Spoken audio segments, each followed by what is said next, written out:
মাত্র ৩০০ টাকায় গরুর মাংস দিয়ে আনলিমিটেড খিচুড়ি আর সাথে ১০০ টাকা অ্যাড করেই এমন ১ গ্লাস লাচ্ছি আছে। দারুণ একটি এনভায়রনমেন্ট উপভোগ করার সুযোগ। আর এটা আমরা অ্যারেঞ্জ করেছিলাম লাস্ট যেই রমজানটা ছিল ওই রমজানে আমরা বন্ধুরা মিলে। আর এখানের প্রকৃতি কিন্তু আসলেই খুব সুন্দর ছিল একদম।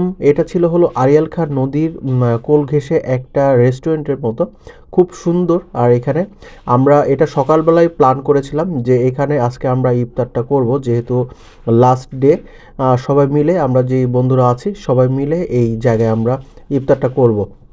তো এটা ছিল রুপটপ ছিল। আর কিন্তু আমরা করেছিলাম হলো ২ তলার যেই একটা রুম ছিল, হল রুমের মতো, ওইখানে ওইটার ভিতরের সব কিছু খুবই ডেকোরেটেড ছিল। আর এটা তারা আজকেই মানে আমরা আর কি এটা উদ্বোধন করেছিলাম প্রথম, কারণ তখনও অনেক কাজ বাকি ছিল। আমরা যখন ইফতারটা অ্যারেঞ্জ করেছিলাম তখন কিন্তু এটার কাজ আরও অসম্পূর্ণ ছিল, সব কিছু অ্যারেঞ্জমেন্ট করছে আর কি। আর ভিতরে কিন্তু ওয়েল ফার্নিশ প্লাস খুব সুন্দর ন্যাচারাল ভিউয়ের সাথে এই রেস্টুরেন্টটা করা। আর তাদের সার্ভিং কিন্তু খুবই দারুণ ছিল। আর খুবই আমরা স্যাটিসফাই ছিলাম যে তাদের যেই আমাদের সাথে যে বিহেভিয়ার প্লাস সার্ভিসিংয়ের যে ব্যাপারগুলো সব কিছু মিলিয়ে। তো আমরা সবাই ইফতারের জন্য ওয়েট করছিলাম, আজান দিচ্ছিল।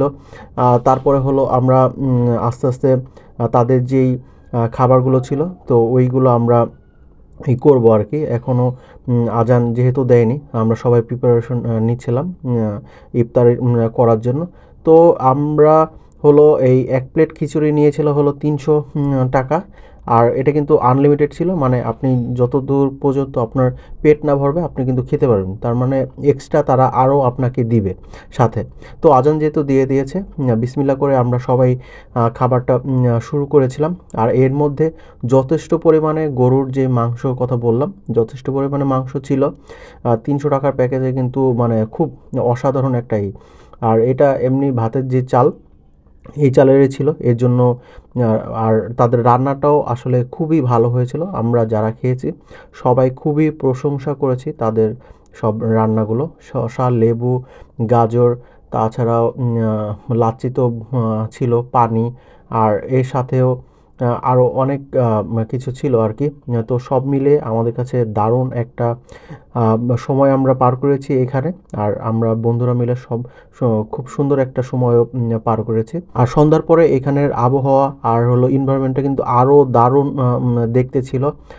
সন্ধ্যাটা নামবে ওই সময় চারপাশে এত সুন্দর মানে লাগছিল সবারই, খুব মনটা একদম ভরে গিয়েছিল আর কি। আর এটা লোকেশনটা যদি বলি, এটা হলো ফরিদপুর জেলার ভাঙা থানার দরগাবাজার নামে একটি প্লেস আছে। তো ওইখানেই এই রেস্টুরেন্টটা নতুন, একদম ঈদের জন্যই তারা মনে হয় রেডি করেছিল এটা। এটা সব মিলিয়ে আমাদের কাছে দারুণ একটা ডিল ছিল, প্লাস দারুণ একটা সময় আমরা পার করেছি।